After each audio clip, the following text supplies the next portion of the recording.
आप हैं विविध भारती के संग। इनसे मिलिए।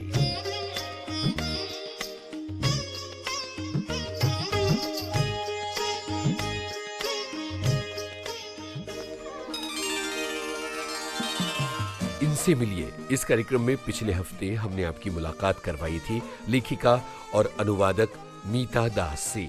ये बातचीत अधूरी थी। आज सुनिए इस बातचीत का दूसरा भाग। नमस्कार, इनसे मिलिए कार्यक्रम में आप सभी का स्वागत है। आज इस कार्यक्रम में हमने आमंत्रित किया है जानी मानी बांग्ला और हिंदी लेखिका मीता दास को। मीता जी की हिंदी और बांग्ला में कई किताबें आ चुकी हैं। इसके अलावा हिंदी और बांग्ला के अनेकों पत्र पत्रिकाओं में अनुवाद छपे हैं। मीता जी, विविध भारती के इस स्टूडियो में आपका तहे दिल से स्वागत है। मैं भी बहुत खुश हूँ कि आपने मुझे आमंत्रित किया। मीता जी, जब मैंने आपके बारे में जाना तो पता चला कि आपने हिंदी उपन्यास पर भी अपनी छाप छोड़ी है, उनको भी अनुवादित किया है। तो खैरियत है हुजूर, ये एक उपन्यास जो कि उर्मिला शिरीष जी का हिंदी उपन्यास है, आपने इसका बांग्ला में अनुवाद किया है। जब उर्मिला शिरीष जी की बात हम करते हैं तो हिंदी साहित्य जगत में एक मजबूत हस्ताक्षर के तौर पर वो जाने जाते हैं। घर के हाशिए पर जो लोग पड़े रहते हैं उनकी मन की व्यथा और भावनाओं को व्यक्त करने में उर्मिला जी हैं वो सिद्धहस्त कथाकार रही हैं। तो खैरियत है हुजूर, ये जो हिंदी उपन्यास है इसको आपने बांग्ला में जब अनुवादित करने का मन बनाया तो किन किन परेशानियों से गुजरी, क्योंकि उपन्यास को अनुवादित करना कोई आसान काम नहीं होता है। मैं यहाँ एक बात ज़रूर कहना चाहूँगी कि मुझे उपन्यास को करने में शायद कम तकलीफ़ हुई, कविताएं करने में ज़्यादा तकलीफ हुई। होती। अच्छा। क्योंकि कविता इतनी आसान नहीं होती। और जो उपन्यास होता तो रोज़मर्रा की चीज़ों में से ही शामिल होती हैं। आप बहुत ज़्यादा क्लिष्ट भाषा उपयोग नहीं करते हैं। और उन्होंने मुझे 2 उपन्यास भेजे थे अपने।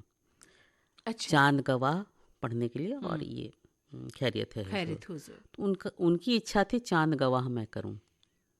मैं दोनों उपन्यास पढ़ी तो मैंने उनको फ़ोन किया, मैं चांद गवाह नहीं करूंगी। बोले क्यों, उसमें क्या खामी है या क्या लगा? मैंने कुछ नहीं, मेरी फेवरेट आज की डेट में खैरियत है हुजूर है। तो बोले उसमें तुमको क्या दिख गया? मैं कहा एक खासियत देखी मैंने जी। जो आज तक बहुत कम लोगों ने लिखी है, जो विषय उन्होंने चुना था उसमें। तो बोलने लगी सब लोग लेकिन इसकी तारीफ़ करें। मैंने किसी की तारीफ़ से मालूम नहीं, जो अनुवादक है उसकी पसंद होनी चाहिए मेन। आप करवाना चाहती हैं तो इसको करवाइए मुझसे। तो बोले ठीक है तुम करो। जब मैंने उसको किया, मेरे प्रकाशक का हैं जो बांग्ला की, वो भी खुद उपन्यासकार कहानीकार हैं, कवित्री हैं। तो उन्होंने जब पढ़ा उसको तो बोले मीता ये तो बहुत अलग तरीके का तुमने उपन्यास अनुदित किया है। जी। मतलब ये बोलना उनका मतलब मेरी पसंद कहीं ना कहीं मिलती से भी ज़्यादा राइट हो गई। हाँ, सही हो गई कि और उसके बाद उसका इतना ज़्यादा रिएक्शंस आए। वो भी जब उर्मिला जी को बताया तो बोले अरे वाह ये कैसे हो गया? मैंने कहा यही तो है। तो मैंने उसमें जो चीज़ पकड़ी, उनका जो उपन्यास की खासियत थी, कोई भी एक अपराधी के ऊपर उपन्यास उसको केंद्रित करके नहीं लिखता। उसका जो बुनावट है उसमें कैदी नहीं होते। जेल के अंदर जो कैदियों के हाव भाव हैं, उनका क्रियाकलाप है, उन पे जो ज्यादतियाँ होती हैं, वो सब उन्होंने उकेरा उसमें। उनके मनोभाव को, चाहे वो कैदी जो है वो नायक है या उनके आसपास जो बना रहे हैं या उसका किस तरीके से उसको तैयार कर रहे हैं। वहाँ पे भी कैदी कई अच्छे हैं, कई बुरे हैं, और कई लोग बुरों के साथ रह के बुरे हो गए, कई लोग अच्छे हो गए। तो वो सारा वर्णन जो है एक एक चीज़ को माइन्यूटली उन्होंने लिखा, जो मुझे अंदर तक उद्वेलित किया। और उससे भी ज़्यादा कि मैं बताया था मैंने कि मैं बचपन से बांग्ला उपन्यासों को बहुत पढ़ा है। तो मैंने लौह कपाट पढ़ी थी जरासंध की, लौह कपाट। तो उसका कुछ जो है उसमें भी कैदियों की थी। तो लेकिन वो स्वतंत्रता संग्राम के कैदियों की थी, लेकिन कैदी तो कैदी हैं। हाँ। उनका जो उनके ऊपर जो अत्याचार है, उनकी जो मनोभाव तो सेम होगी ना, क्योंकि वो कैद में हैं। हाँ। तो आप एक कैदी की क्या पीड़ा होती है उस चीज वो कहीं ना कहीं मेरे दिल तक जाके नॉक किया कि हाँ कि इसको करो।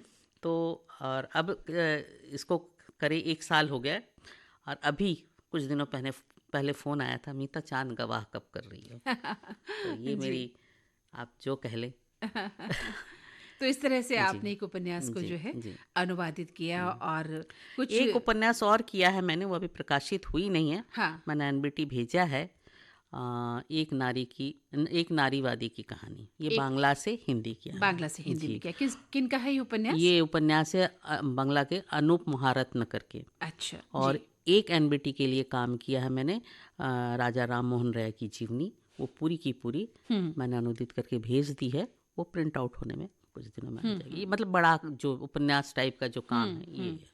तो राजा राम मोहन राय पर किस तरह का? ये उनकी पूरी जीवनी है। जी जी, उनकी। जी। उनको आपने बांग्ला से हिंदी में? हाँ, बांग्ला से हिंदी में हिंदी किया। में और अभी अनुवाद। कर रही हूँ, वो है एनबीटी की तरफ से ही है, वो श्यामा प्रसाद मुखर्जी का, अच्छा। उनकी जीवनी पूरी। हाँ। जी। तो अगर मैं आपसे ये जानना चाहूँ कि आप अपने आप को एक अनुवादक के रूप में देखती हैं, एक कवित्री के रूप में देखती हैं, या एक कहानीकार के रूप में देखती हैं, और अपने आप को किस रूप में सफल पाती हैं, तो आप क्या कहेंगी?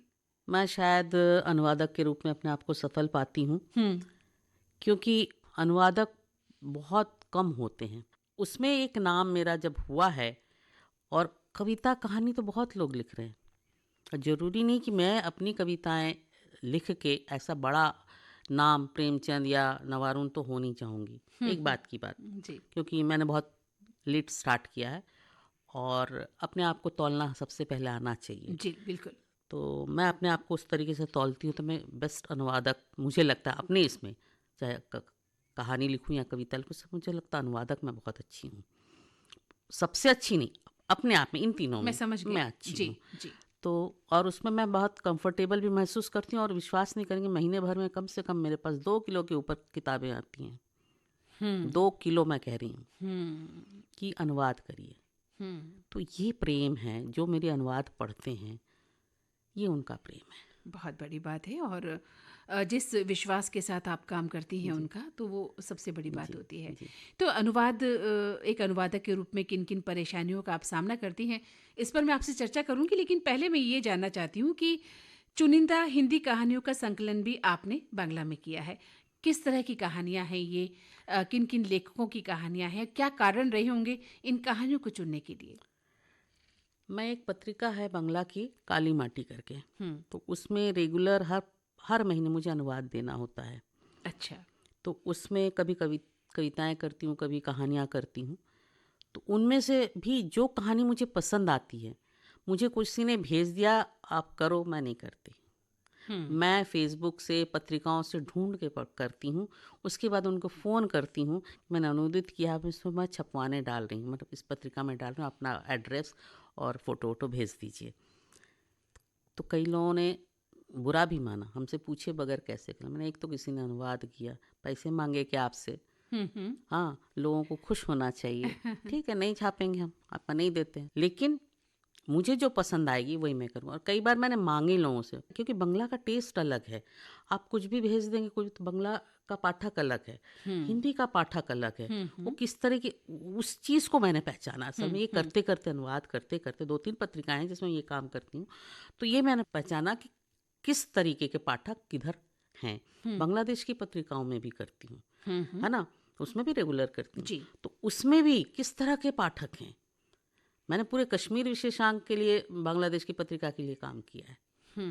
मैंने ढूंढ ढूंढ के सबकी कविताएं ली, फिर उनको फ़ोन किया, फिर उनके सारे डिटेल्स लिए, फिर मैंने बांग्लादेश भेजा। बहुत बड़ी तो बात है। इतनी मेहनत मेरे को लगता है नहीं कोई करता होगा, शायद इसलिए 2-2 किलो 3-3 किलो की किताबें मेरे पास आती हैं। एक साहित्यकार जब बच्चों से प्रेम करता है, तो उसकी लेखनी में कुछ और ही बात निकल कर आती है। शायद इसीलिए आप बच्चों के लिए भी काफ़ी काम कर रही हैं। बांग्ला के एक प्रसिद्ध रचनाकार हैं उपेंद्र किशोर राय चौधरी। तो इनकी कुछ कहानियों का आपने अनुवाद भी किया है, और बच्चों के लिए है ये कहानियाँ। तो कितनी चैलेंजिंग रही आपके लिए ये बात?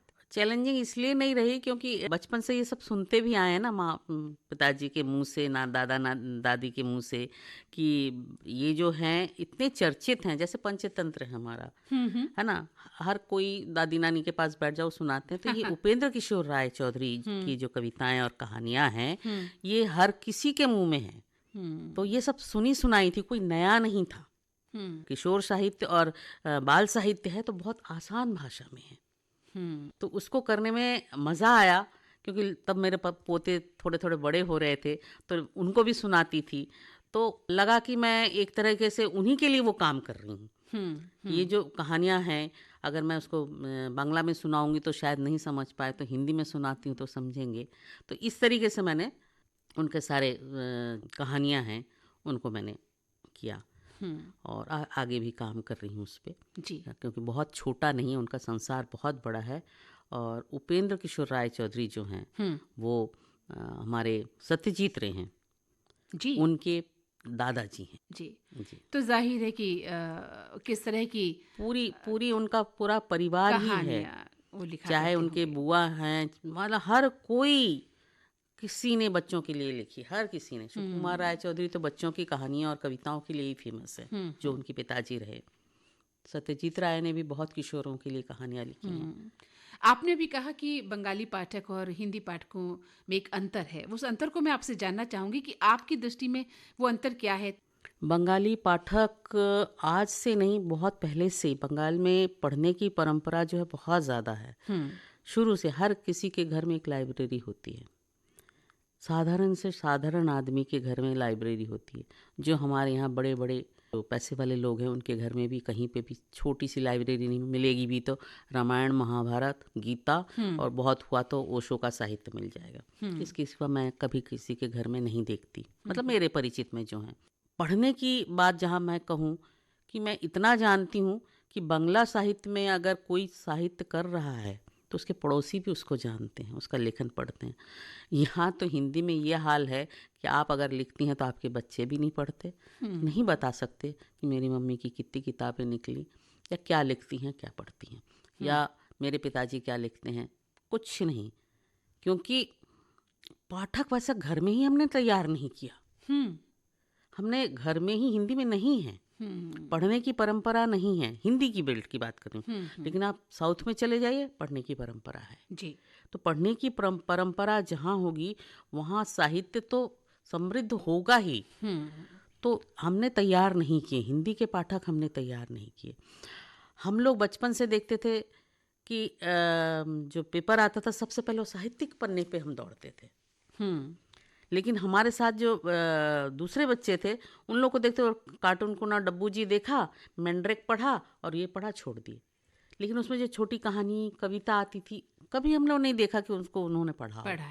तो पढ़ने की परंपरा है बचपन से ही चालू हो जाती है ना। तो आप कैसे सोचो कि बड़े ने किसी ने पढ़ा हुआ क्या? लेखिका और अनुवादक मीता दास से मंदाकिनी जोशी की बातचीत का ये दूसरा भाग आपने सुना। इस बातचीत का अगला भाग अगले हफ्ते। रिकॉर्डिंग इंजीनियर भावना सिंदल, प्रस्तुतकर्ता अनुश्री पाठक। इनसे मिलिए,